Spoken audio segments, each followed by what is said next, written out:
Hi friends, good morning. This is Tulasi. Welcome back to our channel Tulasi vibes. ఎండాకాలం కదండి, మనతో పాటు పక్షులు కూడా చాలా ఇబ్బంది పడుతున్నాయన్నమాట. ఎందుకంటే ఎండకి ఆహారం కానీ వాటర్ కానీ ఇవన్నీ దొరకక, అందుకే నేను రెగ్యులర్గా వర్కౌట్కి వెళ్ళే ముందు కానీ వచ్చాక కానీ అలా వాటరు రైసు గోడ మీద వేస్తూ ఉంటానన్నమాట. వర్కౌట్కి అయితే మామూలుగా లైటింగ్ వచ్చేస్తుంది కదా తొందరగా, అందుకనేసి బైసికల్ వేసుకొని వెళ్ళి మాకు గ్రౌండ్ ఉందన్నమాట నియర్ బై, అక్కడ వర్కౌట్ అది చేసుకొని వస్తున్నాను. వచ్చేటప్పుడే పూజకు కావాల్సిన పువ్వులు అవన్నీ కూడా తీసుకొచ్చుకుంటానండి. రాగానే స్నానం అది అయిపోగానే దీపారాధన అవి చేసుకుంటూ ఉంటాను. పారిజాతం చెట్టు అనమాట ఇవి. మాకు ఈ సీజన్లో కూడా వస్తున్నాయండి. ఆ పారిజాత పువ్వులతోటి పూజ చేయించుకోవటం భగవంతుడికి కానీ చేసే మనకు కానీ చాలా సంతోషంగా అనిపిస్తుంది. ఇలా ప్రతిరోజు కూడా ఇవన్నీ కూడా మా పెరట్లోవే అనమాట. ఆ సువర్ణ పుష్పాలు కానీ మందార పూలు ఇవన్నీ కూడా నా గార్డెన్లోయే. బయట అయితే ఎండాకాలం మాకు దొరకవండి ఎక్కువగా పూలు. పారిజాతాలు ఇవన్నీ కూడా మాకు ఇంట్లోనే దొరుకుతాయన్నమాట. కింద మాకు పారిజాతం చెట్టు అవి ఉన్నాయన్నమాట. ఇలా నిత్య దీపారాధన అయితే ప్రతిరోజు కూడా ఏ దేవుడికి సంబంధించిన అష్టోత్తరాలు అవన్నీ చదువుకొని ఫస్ట్ అయితే మామూలుగా ఏ దీపారాధనకైనా కూడా మనం ఆచమనం చెప్పుకోవాలి. స్వామివారికి అర్ఘ్యం పార్జ్యం ఇవన్నీ సమర్పించుకొని మన గోత్రనామాలు ఇవన్నీ చదువుకొని పూజ అంటే శనివారం అనుకోండి వెంకటేశ్వర స్వామికి, శుక్రవారం అనుకోండి లక్ష్మీదేవికి, అలాగా ఏ రోజుకి ఆ రోజు నా దగ్గర ప్రతిమలు ఉన్నాయి కదా అవి పెట్టుకొని కామాక్షి దీపం అయితే ప్రతిరోజు వెలిగించుకుంటానండి. సైడ్స్న మామూలుగా పక్కన ఏవైనా విశేషమైన పూజలు ఉన్నప్పుడు ఎక్కువ వెలిగించుకుంటా, లేదంటే ప్రతిరోజు వెలిగించుకుంటా. ఈలోపు మాకు లడ్డు కూడా పంపించారండి మా ఫ్రెండ్, తెలిసిన వాళ్ళు తిరుపతి వెళ్ళొచ్చారని. తర్వాత మామిడికాయ పచ్చడి పెడుతున్నాను. మామిడికాయలు అవన్నీ కూడా కడిగి పక్కన పెట్టేసి ఆవు నెయ్యి దీపాలు చేద్దామని ఆవు నెయ్యి మెల్ట్ చేస్తున్నానండి. మనం బయట షాపుల్లో కొనే ఆవు నెయ్యి ఉంటుంది కదా, అది మనం ఆవు నెయ్యి అయితే కాదండి. నాకు ఆవు నెయ్యి అయితే మనకి కరుగుతుందనమాట. వెంటనే మనం బయట పెట్టామనుకోండి ఫ్రిడ్జ్లోంచి కరిగిపోతుంది. అది మనం మంచి ఆవు నెయ్యిగా గుర్తించాలి. కానీ కొన్ని ఆవు నెయ్యి అంటారు, కానీ అవి దాంట్లో మగినమంటే కొవ్వొత్తులు కలిపేది అవి కలిపి చేస్తున్నారనమాట. దానివల్ల అవి బయట ఉన్నా కూడా గట్టిగానే ఉంటున్నాయి. మనం వెలిగించినా కూడా మామూలుగా ఆవు నెయ్యి దీపాలు అయితే చాలా కాంతిగా వెలుగుతాయండి. ఎంత లైటింగ్ వస్తుందో, ప్రకాశంగా ఉంటుంది. మనం స్మెల్ కూడా పాజిటివ్గా అసలు పూజ రూమ్లో ఉన్నంతసేపు కూడా ఆ స్మెల్ పీల్చినా కూడా మనకు ఆరోగ్యమే అనమాట. మన ఆరోగ్యం కోసం కూడా మనం ఆవు నెయ్యి దీపాలు వెలిగించుకోవచ్చు. శుక్రవారం రోజైతే కంపల్సరీగా వెలిగిద్దామనేసి, ఎండాకాలం అయినా సరే మనం ఇంట్లో ఫ్రిడ్జ్లో అలా పెట్టేసుకోవచ్చని ఆవు నెయ్యి దీపాలు చేసుకున్నానండి. ఈరోజు ఫ్రైడే రోజైతే లక్ష్మీది గణపతులకు పూజ అవి చేసుకున్న, మామిడికాయ పచ్చడి పెడదామని ఉప్పు అవన్నీ బయట పెట్టుకున్నా. తర్వాత మనకి డైలీ ఎండాకాలం ఆయిల్ ఫుడ్స్ స్నాక్స్ చేయాలన్నా కూడా ఎండలో ఉండలేము. వచ్చిన తర్వాత మా వారు డ్యూటీ నుంచి వచ్చిన తర్వాత అలసిపోతూ ఉంటారు కదా, ఏవైనా తినటానికి అలా అడుగుతూ ఉంటారనమాట.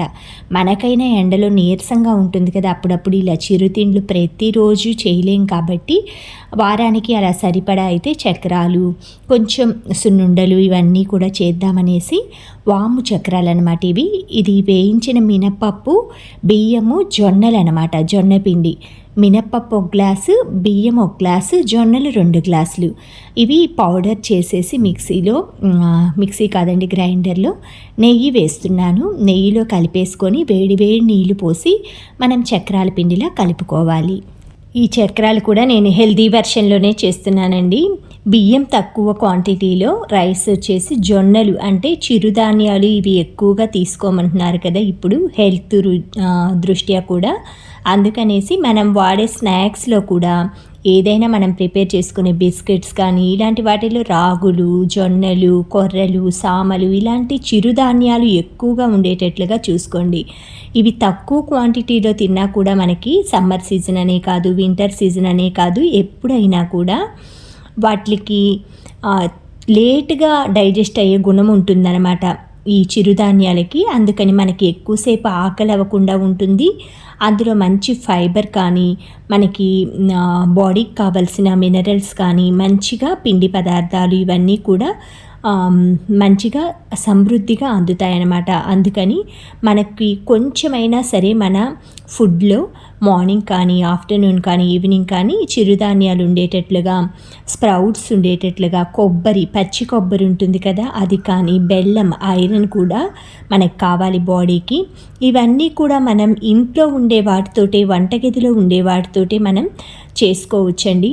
ఆడవాళ్ళ చేతుల్లోనే ఆరోగ్యం ఉంటుందన్నమాట. ఎందుకంటే మన ఫ్యామిలీ ఆరోగ్యంగా ఉండాలంటే మనం చేసే వంటలు కానీ ఇవన్నీ కూడా హెల్దీ వెర్షన్లో కొంచెం జోడించి చేసుకుంటే ఆరోగ్యంతో పాటు మనం అందరం కూడా హ్యాపీగా ఉండొచ్చు.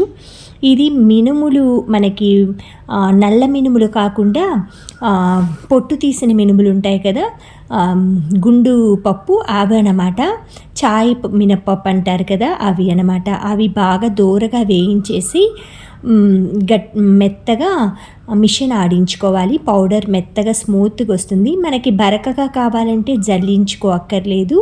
స్మూత్గా ఇష్టపడతారు కదా చాలామంది, వాళ్ళు జల్లెడతో జల్లించుకుంటే స్మూత్ పౌడర్ వస్తుంది. దాంట్లో మనం 1 కేజీ మినప్పిండికి 1/2 కిలో క్వాంటిటీ బెల్లం వేసుకొని, తగినంత నెయ్యి వేసుకొని, ఇలా ఉండల్లాగా చుట్టుకునేలాగా వచ్చేలాగా నెయ్యిని యాడ్ చేసుకొని మనం తీసుకోవాలండి. ప్రతిరోజు 1 లడ్డు తీసుకుంటే మన బాడీకి కావాల్సిన ఎనర్జీ అంతా కూడా ఇది ఫుల్ఫిల్ చేస్తుందన్నమాట. నెయ్యి కానీ, ఐరన్ కానీ, అంటే బెల్లం, మినుములు ఇలా ప్రతిరోజు అంటే ఒక్కొక్కటి అలా తీసుకున్నామంటే మనం నెలలో ఒక్కసారి ఈ ఐటెం ట్రై చేసినా కూడా సరిపోతుందండి. ప్రతి వారం 10 రోజులకి అలా అక్కర్లేదనమాట. బయట మనం స్వీట్ ఎక్కువగా ఉండే చక్కెర ఉపయోగించే బాదుషాలు, లడ్డూలు ఇలాంటివన్నీ ట్రై చేసే బదులు పాల్కోవాలి ఇలాంటివన్నీ రెగ్యులర్గా కొనకపోతే షాప్స్ అయితే నడవండి. ఇలా మనం కొంతలో కొంత ఇంట్లో ప్రిపేర్ చేసుకోవటం వల్ల మనకున్న ఓపికని బట్టి ఎప్పుడైనా ఇలాంటివి ట్రై చేసుకోవటం వల్ల హెల్తీగా ఉంటారనమాట. ఎక్కువగా ఇవి పిల్లలకి ఎక్కువగా అందించామంటే వాళ్ళకి బాడీ ఎదుగుదలకి కానీ, బాడీ ఎనర్జీకి కానీ వీక్నెస్ రాకుండా ఉంటుందన్నమాట. సమ్మర్ సీజన్ అయినా సరే ఇది ఎక్కువగా నైట్ టైం అలా తినకుండా, ఎందుకంటే దాహం వేస్తుంది. స్నాక్స్ ఎప్పుడైనా సరే మనం ఆఫ్టర్నూన్ టైంలో అలా తీసుకున్నామంటే, అంటే ఒక 4 o'clock కానీ ఆ టైంలో తీసుకున్నామంటే మనం నిద్రపోయే టయానికైతే అవన్నీ కూడా మనకి డైజెస్ట్ అయిపోతాయి. పిల్లలకు కూడా హాఫ్ డే స్కూల్స్ వస్తున్నాయి కాబట్టి ఇలాంటివి ట్రై చేశారంటే మనం ప్రతిరోజు స్నాక్స్ చేసే పని ఉండదన్నమాట. తర్వాత ఈరోజు మామిడికాయ పచ్చడి పెడదామనేసి మామిడికాయలు ఫస్ట్ అయితే కడిగేసి బాగా ఆరపెట్టుకోవాలండి. తడి లేకుండా, చెమ్మ లేకుండా ఆరపెట్టుకొని క్లాత్తో తుడిచేసుకొని ఇలా మొత్తం ఈ మామిడికాయని సగానికి కట్ చేసేసుకొని జీడి అది తీసేసుకోవాలి. ఇది మనకి సంవత్సరం రోజులు నిలువ ఉంటుందన్నమాట.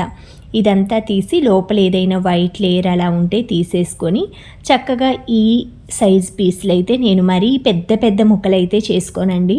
ఎందుకంటే మనం తినిన తర్వాత అది పారేయాల్సి వస్తుంది. మనం ఎంత క్వాంటిటీ ముక్క అయితే ప్రిఫర్ చేసుకుంటామో లంచ్లో కానీ ఎప్పుడైనా తినడానికి అంత క్వాంటిటీలోనే నేను పీసులు అవి, ఎందుకంటే నాకు తెలుసు కాబట్టి మా ఇంట్లో ఎంత క్వాంటిటీ తింటారు అనేసి ముక్కలు అవి కట్ చేసి కావలసినవన్నీ కూడా ఆవపిండి, మెంతులు పిండేనండి, మెంతులే వేస్తా. కారము, ఉప్పు, నువ్వుల నూనె అనమాట. ఎక్కువగా పచ్చళ్ళలో నువ్వుల నూనె వేసామంటే బాగుంటుంది. ఆరోగ్యానికి కానీ, మనం పచ్చళ్ళు కలర్కి కానీ, నిల్వుంటానికి కానీ, అవి తిన్నా కూడా మనకి నువ్వుల నూనె జుట్టుకు కానీ చాలా మంచిదనమాట. ఇదంతా కూడా నేను మెజర్మెంట్ వేసుకొని చట్నీకి కావాల్సినవన్నీ కూడా ఆ మెజర్మెంట్ ప్రకారం వేస్తున్నానండి. 1 కేజీ మామిడికాయ ముక్కలకు వచ్చేసి మనం 1/2 కిలో ఉప్పు అలా వేస్తూ ఉంటారు. అంటే అమ్మ వాళ్ళు కొలతలు అలా ఉంటాయి కదా, ఆ క్వాంటిటీ చెప్తున్నాను అనమాట. దాంట్లో మనం 150 గ్రాములు వచ్చేసి కారం వేసుకుంటారు. నూనె కూడా మనకి 200 గ్రామ్స్ దాకా పడుతుందండి. 1 కేజీకి వచ్చేసి. మొత్తం ఫస్ట్ ఏంటంటే ముక్కల్ని ఆయిల్తో కలుపుకోవాలి. ఈ కలుపుకునేది ఎందుకంటే ముక్క మనకి ఎక్కువ రోజులు, సంవత్సరం రోజులున్నా కూడా చిదురవ్వకుండా ఉంటుంది, గట్టిగా ఉంటుందన్నమాట. దానికనేసి ఫస్ట్ ఆయిల్ని మొత్తం ముక్కలన్నిటికీ అప్లై చేసుకోవాలి. తర్వాత నేను వేసుకున్న ముక్కల్ని బట్టి ఉప్పు, కారం ఇవన్నీ కూడా కొలత వేసేసుకొని మిక్సీ పట్టేసుకోవాలి. రాళ్ళు ఉప్పుని ఎండలో పెట్టాం కదా, మిక్సీ పట్టేసేసుకోవాలి. తర్వాత కారం కూడా అన్నీ 1 by 1 కొలుచుకొని వీటన్నింటినీ కూడా మనం ఒక గిన్నెలో యాడ్ చేసేసుకోవాలి. డైరెక్ట్గా ముక్కల్లో యాడ్ చేయకూడదండి. ఉప్పు, కారం ఇవన్నీ కూడా సమపాళ్లలో పట్టవన్నమాట. అందుకని కావలసినవన్నీ ఒక బౌల్లో వేసుకొని అన్నీ మిక్స్ చేసుకోవాలి. వెల్లుల్లిపాయలు కూడా మనం 150 గ్రామ్స్ అలాగా. ఎక్కువగా తినేవాళ్ళు, ఎక్కువ ఇష్టపడేవాళ్ళు వెల్లుల్లిపాయల క్వాంటిటీ ఏం లేదండి, మన ఇష్ట ప్రకారం వేసుకోవచ్చు. తరువాత మెంతులు వేస్తున్నాను. చాలామంది మెంతి పౌడర్ వేస్తారు, నేను మెంతులు వేస్తాను. ఈ మెంతులు నానిన తర్వాత పచ్చడి తినేటప్పుడు చాలా బాగుంటుందండి టేస్ట్, అందుకనమాట. ఇవన్నీ కూడా మిక్స్ చేసేసుకోవాలి. కారం, ఉప్పు, వెల్లుల్లిపాయలు అన్నీ కూడా మిక్స్ చేసేసుకొని మనం ఇందులో పసుపు కొంచెం వేసుకోవాలి. జీలకర్ర పొడి, వేయించిన జీరా పౌడర్ కూడా యాడ్ చేసేసుకోవాలి. చాలా టేస్ట్ ఉంటుందండి. చాలామంది జీలకర్ర పొడి అలా వేయరనమాట, నేను మాత్రం వేస్తాను. ఇష్టం ఉన్నవాళ్ళు మీరు బెల్లం ఆవకాయ పట్టే పని అయితే బెల్లం వేసుకోవచ్చు. మేము బెల్లం ఆవకాయ అలా పెట్టమన్నమాట, మామూలు ఆవకాయ కాబట్టి. ఈ ముక్కలు మొత్తం పౌడర్ అంతా కూడా మిక్స్ చేసేసుకోవాలి. ఆవపిండి అన్నీ వేసేసుకొని కలుపుకున్న తర్వాత ఈ మామిడికాయ ముక్కల్లో ఈ కలుపుకున్న మిశ్రమాన్ని యాడ్ చేసేసుకోవాలి. యాడ్ చేసిన తర్వాత మనం చేతితోటే కలుపుకోవాలండి. మనం కారం అది చెయ్యి పట్టదు అనుకునే పని అయితేనే మనం చేతికి గ్లౌజ్ అలా వేసుకోవచ్చు. నేనైతే మామూలుగా పచ్చడి ఇలా కలుపుకుంటేనే గ్లౌజ్లో కన్నా కూడా ప్రతి ఒక్క ముక్కకి కూడా ఉప్పు, కారం సమపాళ్ళలో పడుతుంది అనేసి ఇలా మొత్తం ముక్కలన్నిటికీ కూడా మనం పట్టేసుకున్న తర్వాత కావలసినంత నువ్వుల నూనె లేదంటే శనగపప్పు నూనె ఉంటుంది కదా, అంటే పల్లీల నూనె, అది కూడా యాడ్ చేసుకుంటారు. మనం నువ్వుల నూనె యాడ్ చేసుకుంటే చాలా మంచిదండి పచ్చళ్ళకి. అలాగా చాలామంది అయితే తమిళ్ వాళ్ళు నెయ్యి ప్లేస్లో ఈ నువ్వుల నూనె వేసుకుంటారనమాట. వాళ్ళు 5 లీటర్ల టిన్ను అలా తీసేసి పెట్టుకొని ఆ నెయ్యి మనం ఎలాగ పచ్చళ్ళు వేసుకుంటామో నువ్వుల నూనె అలా వేసుకుంటారనమాట. అందుకే వాళ్ళకి జుట్టు నల్లగా ఉంటుంది. తమిళ వాళ్ళకి ఊడదు కూడా, ముసలి వాళ్ళైనా కూడా ఇలా నువ్వుల నూనె ఎక్కువగా వాళ్ళ ఆహారంలో చేసుకుంటారు. మొత్తం పచ్చడంతా ఇలా చూశారు కదా, ఇలా కలుపుకున్న తర్వాత మనం ఒక 3-4 అవర్స్ అలా వదిలేసామంటే ఆయిల్ అంతా పైకి వచ్చేస్తుందండి. తర్వాత మనం జాడీలో కానీ డబ్బాల్లో కానీ స్టోర్ చేసుకుంటే సంవత్సరం సరిపడా ఉంటుందన్నమాట. Thank you friends, thank you for watching, thank you for valuable time. Have a safe day.